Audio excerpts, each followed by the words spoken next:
5년 동안 흘러온 많은 아픈 시간들이 뭐 한두 시간에 요약이 되겠어요.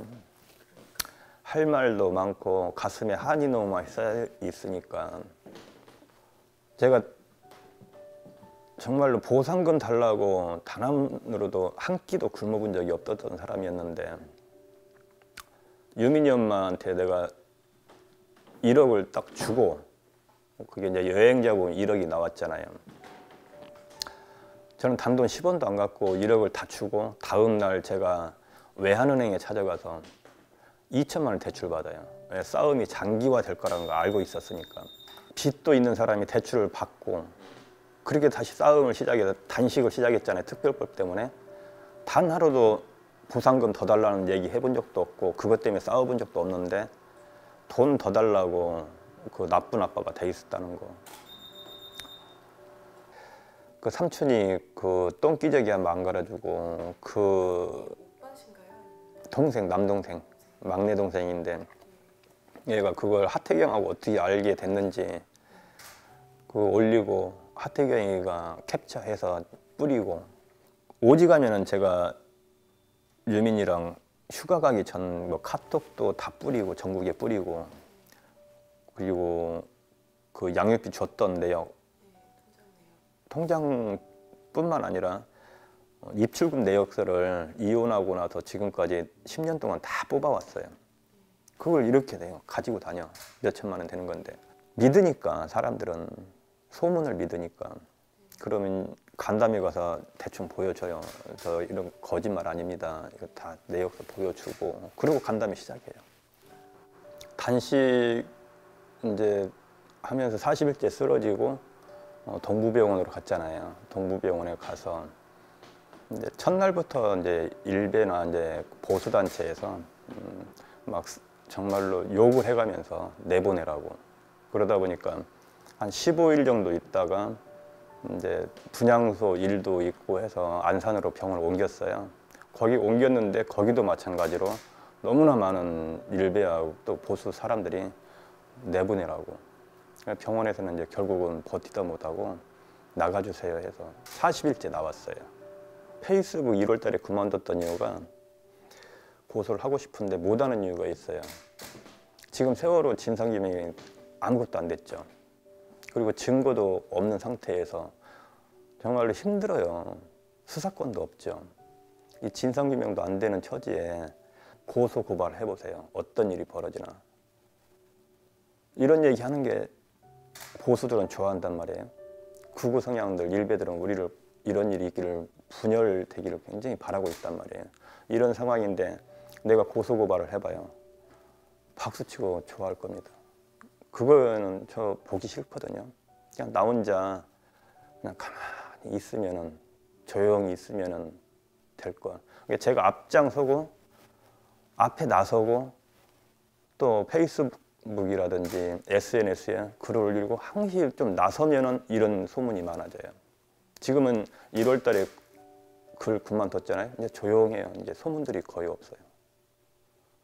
그러니까 제가 가만히 있기를 바라는 거예요. 피해자다움을 강요하는 게 어떤 사회보다도 더 심한 것 같아요.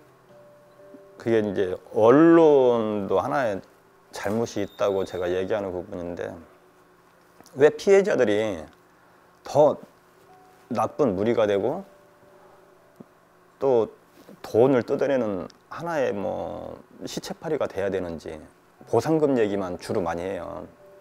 유민 아빠가 왜 단식하는지 이 이유에 대해서는 절대 안 내보내요. 내보내는 사람 없어요. 진짜 공중파 중에서. 특별법 때문에 또 수사권이 없으면 진상규명 침몰 원인도 모르는데 밝힐 수가 없다는 걸 단 한 군데도 보도하지 않았어요. 그저 아빠 자격 논란으로, 두 번째는 정치적 이유예요. 정치적으로 아픈 사람들이 우리 세월호뿐만 아니라 참사 가정, 또 참사나 재난을 겪었던 가족들은 다 정치적 이용이 됐어요. 지금까지. 제일 크게 우리가 정치적 이용 당했던 게 14년도 6월 6.4 선거였던가요? 6월 4일 날 선거가 있었죠. 그걸 한번 박근혜한테 이용을 당했던 거죠. 5월 17일 날 저희 유가족을 비공식적으로 초대를 했어요, 청와대에.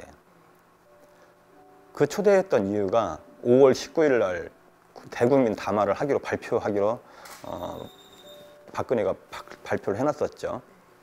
19일 날 발표를 대국민 담화를 해야 되는데 어떤 내용으로 해서 이 세월호 유가족들을 안심을 시킬까? 왜냐하면 들고 일어나고 있었으니까요. 시민들도 들고 일어나고 잠재우기 위해서 세월호 유가족들을 안심을 시키기 위해서 17일 날 불렀던 거예요. 당신들이 원하는 게 어떤 조건들이냐? 청와대에서 우리 가족들 초청해서 물어봤던 내용, 이게 대국민 담화에 그대로 다 실려요.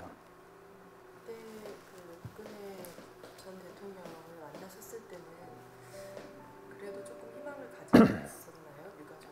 다 가졌죠.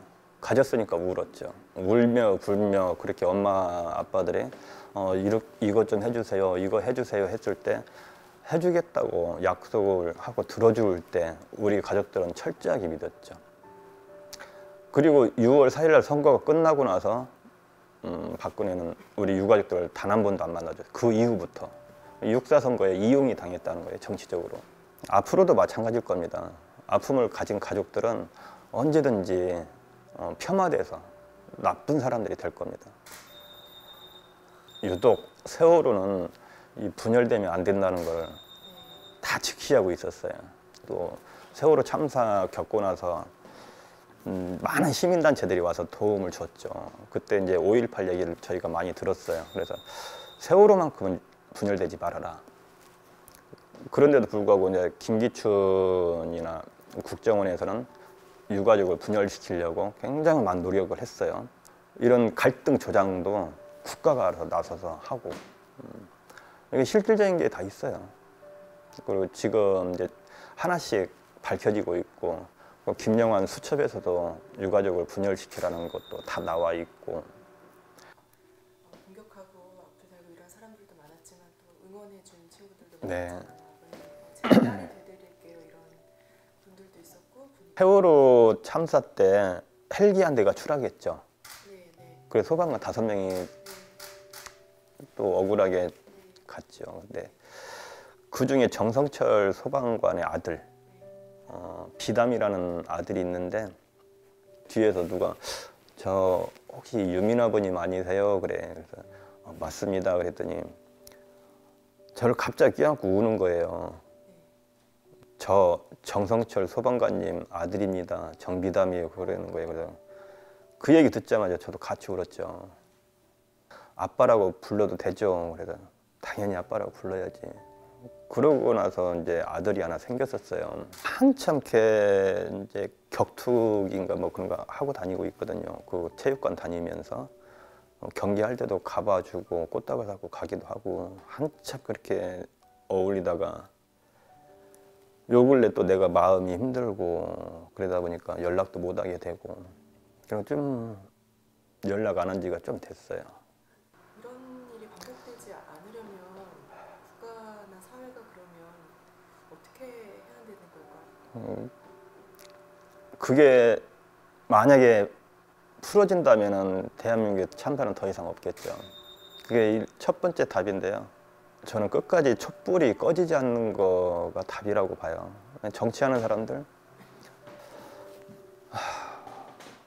이 사람들이 나서서 정말로 잘하면은 우리가 신경 쓸 일도 없고 또 앞으로도 그런 참사가 더 계속 발생되지 않을 건데 저는 그분들은 솔직히 답이 없고 끝까지 1700만 촛불을 밝혔더니 국민들이 우리 시민들이 그 촛불을 꺼지지 않고 계속 들고 있는 한 어떤 정치인들도 함부로 못할 것 같다. 앞으로 좀 계획이라고 해야 되나요? 하시고 싶으신 거? 생각하시는 거 그런 게 있으세요? 저는 이제 어차피 많은 시민들한테 단식할 때 도움을 정말로 받았어요.